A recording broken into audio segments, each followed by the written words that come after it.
Every company I've worked with has some businesses that just don't quite fit. Some of them are very good businesses and others are quite challenged. But in all cases, they're not quite getting the management attention and investment that they need to really thrive. However, when I ask executives why they don't sell these businesses, they often push back. And they offer different reasons. In some cases, they don't know how to replace the earnings.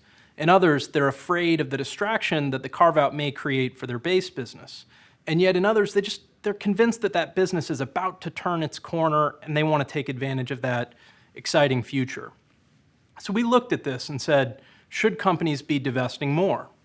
And we looked at 2,100 companies over a 10-year period of time, and we were measuring performance by total shareholder return.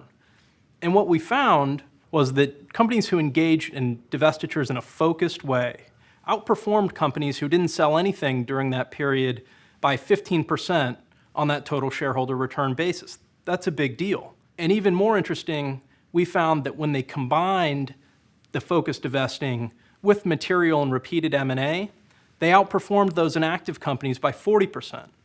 So this confirms a lot of what we already know, that active portfolio management matters and that focused companies outperform. So if you're thinking about divesting, how do you do it well? And we think there are 4 key steps. First, you have to understand which parts of your business portfolio are core and which are non-core. And then for those non-core businesses, the temptation is to rush right out and try to sell them. We don't think that's the right thing to do. The right thing to do first is to make them as attractive as possible.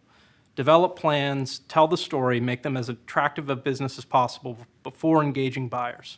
Then, when you are running the selling process and the carve-out process, try to make the selling process pointed at buyers so they understand why they should be the owners of this business.